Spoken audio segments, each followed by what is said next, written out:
मेरा नाम है बद्री सोनी और आज मैं आपसे बात करूंगा डीमैट अकाउंट के बारे में। डीमैट अकाउंट हमें कहां ओपन करना चाहिए जिससे आगे चल के हमें कोई प्रॉब्लम क्रिएट ना हो। डीमैट अकाउंट ओपन करने से पहले बहुत सारी चीज़ें हमें चेक कर लेनी चाहिए, जैसे सबसे अच्छा बेस्ट ब्रोकर कौन सा होना चाहिए हमारे लिए अपनी ट्रेडिंग जहां पे हमें करना है। दूसरा है जहां पर हमें लो ब्रोकरेज यानी कम से कम ब्रोकरेज चार्ज लगे, क्योंकि ज़्यादा ब्रोकरेज चार्ज अगर हम पे कर रहे हैं तो स्टॉक मार्केट में लॉस और प्रॉफिट दोनों होता है, और अगर हमें प्रॉफिट हुआ तो हम ब्रोकरेज दे भी सकते हैं, लॉस हो रहा है तो उस कंडीशन में हम ब्रोकरेज नहीं पे कर सकते हैं। तीसरा आता है बेस्ट सर्विसेज, सबसे अच्छी सर्विस कौन दे रहा है, क्योंकि बहुत सारे ब्रोकर डीमैट अकाउंट ओपन करने के बाद आपको भूल जाते हैं कि आप कौन हो। आपको ही सब कुछ करना पड़ता है, अपने सारे डीमैट अकाउंट में ट्रेडिंग करना या फिर उसमें जो भी लेन देन करना है आपको खुद ही करना होता है, वो आपको सपोर्ट नहीं करते।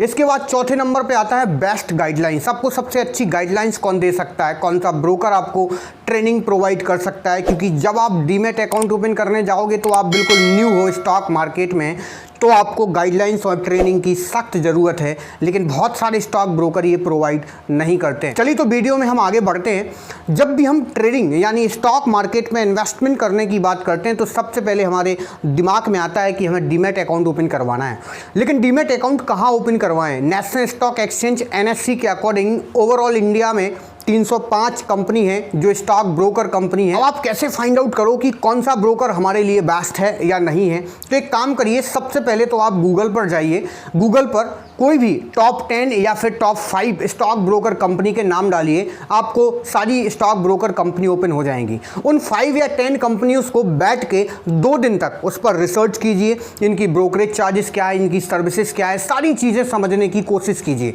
इसके बाद किसी एक कंपनी को सिलेक्ट करिए और उसके पास आप जाके डीमैट अकाउंट ओपन करवा लीजिए। अगर आपने कोई मिस्टेक कर दी डीमैट अकाउंट ओपन करवाने में, तो आई मेक श्योर कि आपको दूसरा और तीसरा डीमैट अकाउंट ओपन करवाना पड़ेगा आफ्टर एक्सपीरियंस होने के बाद, क्योंकि आदमी जब कोई भी काम करता है ना तो पहले वो फेल हो जाता है, वो दोबारा करता है तो सक्सेस हो जाता है, क्योंकि उसे स्टार्टिंग में मालूम नहीं था। तो मैं आपको बता दूं कि आपको अगर डीमैट अकाउंट ओपन करना है तो आपको पहले अच्छी तरह से डीमैट अकाउंट को खुद समझना पड़ेगा, तब जाके आप ट्रेडिंग स्टॉक मार्केट में कर सकते हो। और सबसे ज़रूरी और सबसे ज़्यादा इंपॉर्टेंट आपके लिए, स्टॉक मार्केट में ट्रेडिंग करना इतना आसान नहीं है। डीमैट अकाउंट ओपन करना आपको बताता है कि आप स्टॉक मार्केट के लिए एलिजिबल हो गए हो, यानी आप ट्रेडिंग करने के लिए रेडी हो। डीमैट अकाउंट ओपन करने का सिर्फ एक ही एक मीनिंग हो सकता है कि आपको स्टॉक मार्केट का अच्छा और संपूर्ण नॉलेज हो गया है, आप स्टॉक मार्केट में अच्छी तरह ट्रेडिंग कर सकते हो और ज़्यादा से ज़्यादा जितना हो सके आप मार्केट से प्रॉफिट निकाल सकते हो, तभी आप डीमैट अकाउंट ओपन करने जा रहे हो। डीमैट अकाउंट वो बिल्कुल भी ओपन ना करें जिनको स्टॉक मार्केट का जीरो नॉलेज है, क्योंकि डीमैट अकाउंट एक मंत्र है और स्टॉक मार्केट एक सांप है। अगर आप सांप के बिल में बिना मंत्र के हाथ डालोगे तो वो आपको काट लेगा। उसका सही तरीके से इलाज ना कर पाए और आपको नॉलेज ना हुआ तो आप मर भी जाओगे। तो स्टॉक मार्केट में हमने कई दिग्गज डूबते हुए देख लिए हैं, और स्टॉक मार्केट में कई नॉर्मल पर्सन जो अच्छी ट्रेडिंग करते हैं, अच्छा नॉलेज लेके आते हैं, वो मार्केट में सक्सेस होते भी हमने देखे हैं। इस सेक्टर में पिछले 10 ईयर्स से वर्क कर रहा हूं और 10 साल का एक्सपीरियंस में मैंने ऐसे ऐसे इन्वेस्टर देखे हैं जिन्होंने अपने करियर में 2 से 3 10 करोड़ रुपए मार्केट में वेस्ट कर दिया, यानी बर्बाद कर दिया है, और 10,000 रुपए लगाने वाला आज 2 करोड़ और 10 करोड़ रुपए ट्रेडिंग भी कर रहा है। इसलिए स्टॉक मार्केट में बहुत सोच समझ के आप ट्रेडिंग करना। डीमैट अकाउंट ओपन करवाओ, लेकिन डीमैट अकाउंट ओपन करने से पहले पूरा डीमैट के बारे में जान लो, पूरा डीमैट का नॉलेज ले लो, स्टॉक मार्केट का संपूर्ण नॉलेज ले लो, इसके बाद आप ट्रेडिंग करना है स्टॉक मार्केट में। चलो मैं आपको बताता हूं आपको कौन कौन सी ऐसी चीज़ों पर ध्यान देना चाहिए जो आपको डीमैट अकाउंट ओपन करवाने से पहले देखना जरूरी है। सबसे पहला आता है कि बेस्ट ब्रोकर कौन सा होना चाहिए, जो कि मैंने अभी बताया आपको कि आप गूगल पे जाओ, गूगल पे सर्च करो, उसको फाइंड आउट करो, समझो, और समझने के बाद डीमैट अकाउंट ओपन करवाओ। दूसरा है सबसे लो ब्रोकरेज, ऐसा ब्रोकर जो सबसे कम लो ब्रोकरेज ले रहा हो। पहली नंबर पे तो कोई भी इंट्राडे ब्रोकर जो होता है, या ट्रेडिंग आप इंट्राडे ब्रोकरेज में कर रहे हो, उसमें 0.1%, 0.2%, 0.3 और 0.4%, इस तरीके से इंट्राडे में आपको ब्रोकरेज लगती है। अब आप किस ब्रोकर के पास ट्रेडिंग अकाउंट ओपन करवाने जा रहे हो जो इस ब्रोकरेज में वर्क कराता है। दूसरा, डेरिवेटिव में अगर ट्रेडिंग आप करोगे तो उसमें कुछ परसेंटेज पर भी ब्रोकरेज लगती है और कुछ फिक्स भी रहते हैं। फिक्स की अगर मैं बात करूं तो 15 रुपये पर ऑर्डर या 20 रुपये पर ऑर्डर, 40 रुपये पर ऑर्डर भी हो सकता है, 60 रुपये भी हो सकता है और 100 रुपये भी हो सकता है।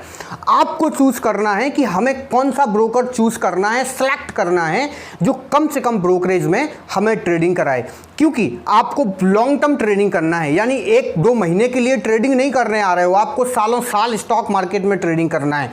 इसलिए बहुत सोच समझ के आपको मार्केट में एंटर होना पड़ेगा। सबसे अच्छा बेस्ट सर्विसेज की अगर मैं बात करूं तो अभी मैंने थोड़ी देर पहले आपको बताया है कि जो सबसे अच्छी सर्विस दे रहा हो। सबसे अच्छी की बात ये कि आप न्यू हो स्टॉक मार्केट में, आपने डीमैट अकाउंट ओपन करवा लिया। बहुत सारे स्टॉक मार्केट के ऐसे टर्म्स हैं जो आपको नहीं मालूम, तो आपको कौन बताएगा? आपको वो ब्रोकर बताएगा जहां पे आपने डीमैट अकाउंट ओपन करवाया है। लेकिन बहुत सारे ऐसे ब्रोकर हैं जहां पे आप डीमैट अकाउंट ओपन करवाने के बाद वो आपको भूल जाएंगे कि आप हमारे क्लाइंट हो। वो आपका डीमैट अकाउंट एक्टिव करके आईडी पासवर्ड दे देंगे, बाकी वर्क आपका रहेगा। आपको कैसे ट्रेडिंग करनी है, कैसे उसमें मनी ट्रांसफ़र करना है, कैसे उसमें विड्रॉ करना है, ये सारी चीज़ें आपको समझनी होगी। बट मेरा मानना है कि अगर न्यू पर्सन है तो वो सही तरीके से डीमैट अकाउंट को हैंडल नहीं कर सकता है, क्योंकि उसको नॉलेज की सख्त ज़रूरत है। इसलिए एक ऐसा ब्रोकर फाइंड आउट करो जो आपको कम से कम 5 to 10 डेज़ की प्रॉपर ट्रेनिंग दे सके, और वो भी आपको अगर ट्रेडिंग भी कराएगा तो ज़्यादा से ज़्यादा 500,000 के बीच में आपको ट्रेडिंग कराए 10 डेज तक, ताकि आपको एक अच्छा एक्सपीरियंस हो जाए। इस तरीके से अगर आप मार्केट में एंटर होते हो तो डेफिनेटली आप मार्केट में सक्सेस हो जाओगे। इसके बाद आता है बेस्ट गाइडलाइन। बेस्ट गाइडलाइन का मतलब होता है एक ऐसा ब्रोकर जो आपको सही तरीके से एडवाइस दे। ऐसा ना हो कि आपने डीमैट अकाउंट ओपन कर लिया है और डीमैट अकाउंट ओपन करने के बाद वो आपका कॉल ही नहीं अटेंड कर रहा है। हो सकता है ऐसी सिचुएशन बन जाए कि आपको अपने ब्रोकर से कांटेक्ट करना पड़े, आपकी पोजीशन अटकी हो और आप उस पोजीशन को एग्जिट ना कर पा रहे हो, और ऐसी सिचुएशन में आपका ब्रोकर ने अगर आपका कॉल अटेंड नहीं किया तो आपका एक हैवी लॉस हो सकता है। इसलिए बहुत सोच समझ के डीमैट अकाउंट ओपन करना है आपको। थैंक यू एंड धन्यवाद गाइस।